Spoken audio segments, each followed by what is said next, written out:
होने से पहले जान दे भी सकती हूँ। उसे सिर्फ बच्चे ही? बच्चों की उस्तानी भी।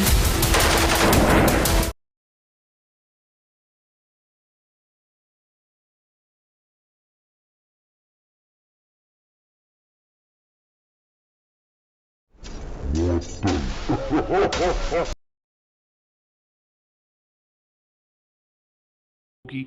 नूरी अपने कमरे में लेटी हुई होगी कि पीरल साईं का बेटा नशे की हालत में उसके कमरे में आ जाएगा। ये देखकर नूरी इतनी ज़्यादा खौफज़दा हो जाएगी कि आखिरकार वो इतने दबाव में ये फैसला कर लेगी कि उसे पीरल साईं का फैसला मान लेना चाहिए।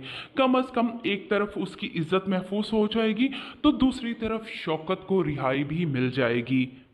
जिस तरह नौकरानी और पीरल साई ने वादा किया था कि अगर वो उससे शादी कर लेती है तो शौकत की जान बच सकती है। शौकत को वो पुलिस से छुड़ाकर यहाँ से हमेशा हमेशा के लिए चलता कर देंगे। लेकिन पीरल साई का बेटा मीरल इतनी आसानी के साथ शौकत को जाने देने वाला नहीं है। नूरी को अच्छी तरह मालूम है कि जिरगे में जो फैसला हो चुका है वो तो बदल नहीं सकता और उसका लालची बाप और भाई भी कभी भी उसके लिए स्टैंड नहीं ले सकते। इसीलिए नूरी इतनी मजबूर हो जाएगी कि वो पीरल साईं से शादी करने पर भी रजामंद हो जाएगी। पीरल साईं को अपनी हुक्मरानी में किसी किस्म की मुदाखलत का अंदेशा ही नहीं, इसीलिए वो इतने ठाट बाट से ये सब कुछ कर रहा होता है। पीरल साईं की दूसरी बीवी उसकी पहली बीवी के नाक में दम किए रखती है, मगर यहाँ पर उसकी पहली बीवी को मालूम है कि जिस तरह पीरल साईं ने उसे ठुकराकर दूसरी शादी की है तो वो दूसरी बीवी को ठुकराकर किसी तीसरी को भी लेकर आ सकता है। और बिल्कुल वैसा ही हुआ जैसा कि पीरल साईं की बीवी ने कहा था। जब नूरी दुल्हन बनकर इस घर में आएगी तो पीरल साईं की छोटी बेगम के पांव तले से जमीन निकल जाएगी। उसे तो अंदाजा ही नहीं था कि पीरल साईं कभी तीसरी शादी भी कर सकता है।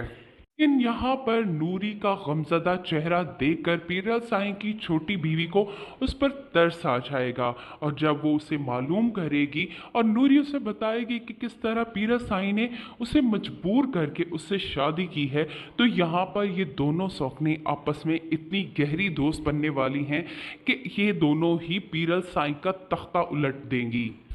अरसलान लुबना को इतना ज़्यादा पसंद करता है कि उसके बाप से भी मिलने जाएगा। यहाँ पर लुबना के बाप की यही कोशिश होगी कि किसी तरह अरसलान का तबादला शहर में कर दिया जाए ताकि लुबना को कोई मुश्किल पेश ना आए, मगर अरसलान इतना खुददार होगा कि वो कभी भी चाहेगा कि वो अपने ससुराल में घर दामाद बनकर रहे। जब वो लुबना से भी यही बात कहेगा तो लुबना उसे समझाएगी कि उसके बाबा यही चाहते हैं ताकि वो अपनी ज़िंदगी खुशगवार तरीके से गुजार सके। उसे इस बात पर भी कोई एतराज़ नहीं कि अरसलान अपने घर वालों को अपने साथ रखे, मगर यहाँ अरसलान का इनकार लुबना के लिए एक बहुत बड़ी मुश्किल पैदा कर देगा। उसे अपनी मोहब्बत से हाथ धोने पड़ जाएंगे। तो दूसरी तरफ शौकत की ज़िंदगी जेल में इतनी मुश्किल हो जाएगी कि उसे अंदाज़ा ही नहीं हो सकेगा कि उसने नूरी को निकालकर कितनी बड़ी जुर्म कर लिया है। ससी अपनी दोस्त की वजह से इतनी ज़्यादा परेशान होगी कि खाना पीना ही छोड़ देगी। ससी के वालिद अपनी बेटी की हालत देखकर बहुत दुखी होंगे। तो यहाँ पर ससी का भाई है जो इस बात पर बहुत खुश है कि आखिरकार नूरी पकड़ी गई और उसे सज़ा भी मिलेगी। बस उसे इस बात का दुख होता है कि पीरल साईं को नूरी को पकड़कर उसने क्यों नहीं दिया। अगर वो ऐसा करता तो पीरल साईं की तरफ से उसे बहुत बड़ा इनाम भी मिलना।